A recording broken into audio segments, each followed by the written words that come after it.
শুভ সন্ধ্যা। প্রথমেই শম্ভু দাসকে আমি ধন্যবাদ জানাই আজকের এই অনুষ্ঠানে আমন্ত্রণ জানানোর জন্য। আমার এক নজরে এসে হঠাৎ বেনু সেনের কথা মনে পড়ছে, তার কারণ উনি একটা অন্য ধরনের ছবি অন্যভাবে দেখার, সেটা ডার্করুমে হোক বা যে অন্যভাবেই দেখার চেষ্টা করেছিলেন। তো সেটা আমার মনে হয় যে এই ছবিগুলো অন্যভাবে আমি প্রত্যক্ষভাবে না হলেও এক ধরনের ট্রিবিউট টু বেনু সেন। আর আমার এক বন্ধু, অসমবয়সী বন্ধু, আমার খুব বড়, সুশান্ত ব্যানার্জি, আপনারা জানেন যে HLB one of the finest sound recordist, আমাদের বহু ছবির রেকর্ডিং করেছেন এবং ওনার ফটোগ্রাফিও অসাধারণ। মানে ফটোগ্রাফি বা শুধু ডাইরেক্ট ফটোগ্রাফি না, ফটোগ্রাফি নিয়ে যে মন্টাজ কোলাজ করা, যেগুলো মূলত ডার্ক রুমে করা হতো, এই সুশান্ত ব্যানার্জির কাছে আমি আজকের যে ফটোগ্রাফার তার কথা প্রথম শুনি। উনি আমাকে বলেছিলেন যে এরকম কাজ করছে, খুব ভালো। তা এক নজরে দেখে তো মনে হলো যে এটা অন্য রকমের ছবি, এবং কোথায় খুঁজে বেরিয়েছে একটা মরচে পড়ে রয়েছে একটা গাড়ির গায়ে, সেটা লেন্সে তুলেছেন, এমন কিছু তুলেছেন যেটার মধ্যে একটা অ্যাবস্ট্রাকশন রয়েছে, মানে এফেক্টটা হয় একটা অ্যাবস্ট্রাক্ট এফেক্ট। আসলে আপনারা নিশ্চয়, আমরা অজান্তে অনেক কিছু করে ফেলি, বুঝতে পারি না। এই টেকনোলজির পরিবর্তনের সঙ্গে সঙ্গে প্রযুক্তি উল্টো পাল্টা করে দেয়, আর এখন এত দ্রুত পাল্টেছে।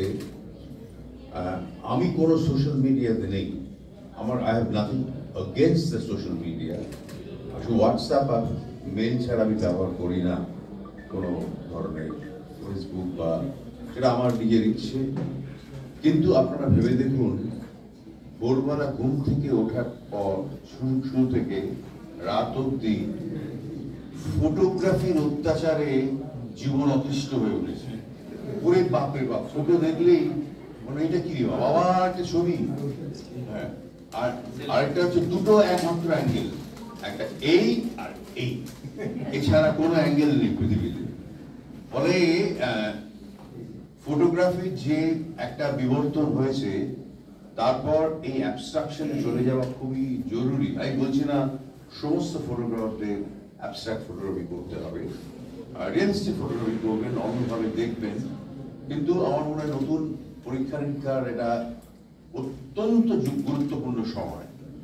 আমাদের ফিল্ম মেকার কাছে, আমি একটা নতুন ছবি করেছি, খানিকটা চেষ্টা করেছি, পুরোটা পারিনি, যে একটা অন্যরকম পারসেপশন থেকে সিনেমাকে দেখা। এটা আমাদের কাছে, মানে যারা ফিল্ম মেকার বা সিনেমাটোগ্রাফার, আমাদের কাছে একটা বিরাট চ্যালেঞ্জ। এমন কিছু দেখাবো, এমন একটা জায়গা থেকে দেখাবো যেটা দর্শক সচরাচর দেখতে পায় না। সেটাই অত্যন্ত গুরুত্বপূর্ণ এখন, যে এমন একটা রিসর্সিং করা হবে যেই ধরনের মুভমেন্টের মধ্যে মানুষ সচরাচর ঘুরে বেড়ায় না। এটা খুব প্রয়োজন, তার কারণ আজকের ছবিগুলো দেখে সবটা দেখা হয়নি।